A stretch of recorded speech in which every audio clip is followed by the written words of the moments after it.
Hello, welcome to Read Through the Word. Today is Saturday, September 6th. Great to be here with you today.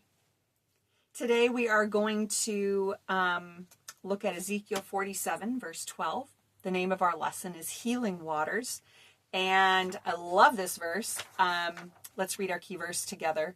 Fruit trees of all kinds will grow along both sides of the river. The leaves of these trees will never turn brown and never fall, and there will always be fruit on their branches. There will be a new crop every month, for they are watered by the flowing river from the temple.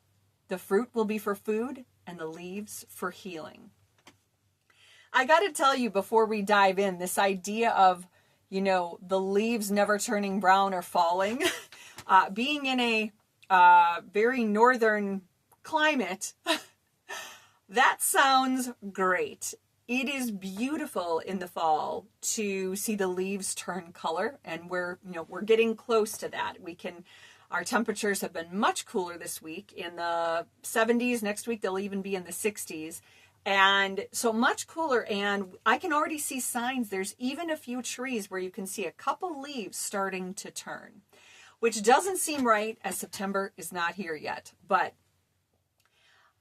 I love the idea, and though I do love the golden, beautiful colors of autumn, I never like what comes next, which is drab, dead leaves and bare branches and this beautiful green that's been on the trees all summer is going to disappear for a while. And I have a hard time with that part. So the idea of a tree just staying green, maybe you're in a climate where trees stay green. The idea of green trees all year round, that sounds really good. That sounds like this picture of abundant life, of continual life to me. That's why people probably go south in the winter, when they're in northern cold climates. I think one of the reasons that people go south in the winter is because they get to see green. They can see trees and flowers and, signs of life. Anyway, that to me sounded great. So in this picture, Ezekiel is given this vision of a river flowing from the temple to the Dead Sea. And the river gets deeper as it flows out from the temple. The farther he goes, the higher this river goes. And, it continues to go. And, alongside the riverbanks, there's trees all along the riverbanks. It's full of life and, it flows into the Dead Sea. A beautiful picture of life. Interestingly, there was a common association in the ancient Near Eastern culture between temples and spring water. So some temples were considered to be founded upon springs of water. So this idea of a temple, of a sacred place with water flowing in relation to it, that was an idea in the ancient Near East, in other cultures and religions as well. So it's interesting, again, we see this, and we've talked about this, that God spoke within their culture that they would understand. In other words, God, Yahweh, in his sovereignty, was constantly showing how he was distinct above and sovereign above all other gods.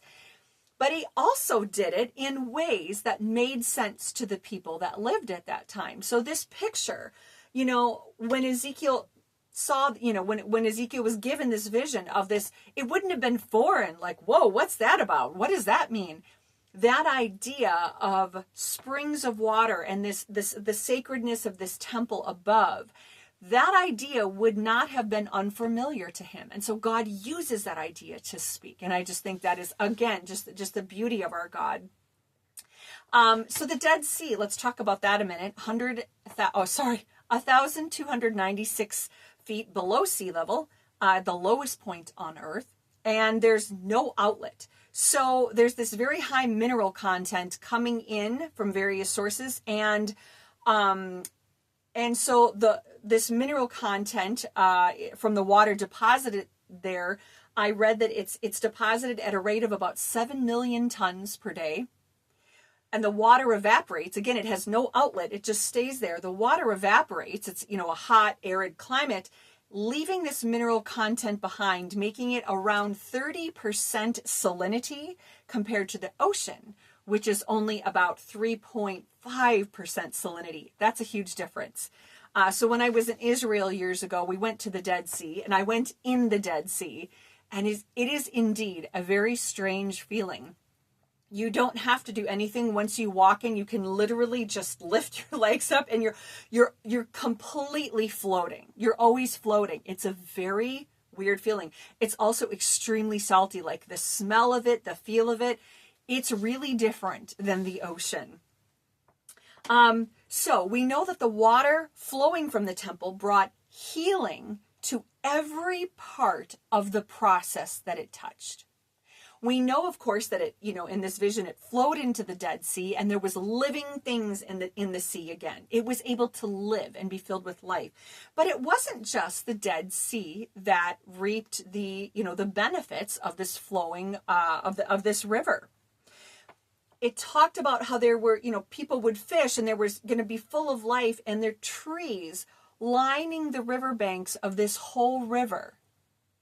And that the trees would always be green, always bearing fruit, and always bearing leaves for healing. So the ripple effect, so to speak, of this, living water, shall we say, coming from the temple, is that everything it touched brought life.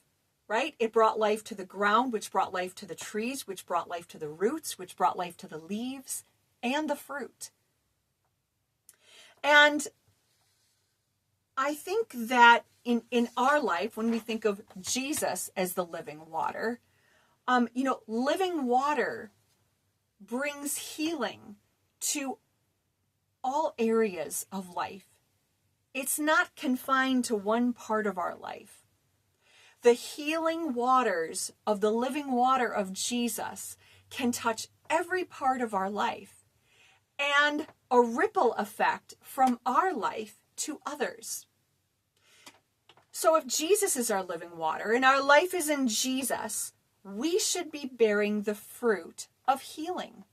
Just like these trees alongside the river that have leaves for healing, our life should be flowing with a healing love that comes from Jesus through us to others. And what a beautiful ripple effect that is. Sometimes we think what we do in the kingdom is small or inconsequential, but it's another ripple. It's another drop of water. It's another nourishing, stream of water that flows to someone outside of us, and we don't know what fruit and healing that will bring. We don't know what ripple effect will be out there because of our willingness to let the healing waters flow through us to others. And that healing could look like so many things. And so it doesn't have to be big things. What ways can we, even in small ways, let that healing water flow through us? Love, forgiveness, grace, being there for someone who's been hurting, being there for someone who's in need, being there for someone who doesn't have a friend. The healing waters of Jesus flow through us and ripple out in ways that we may not see on this side of heaven. Thanks for joining me here today on Read Through the Word, and we'll see you next time.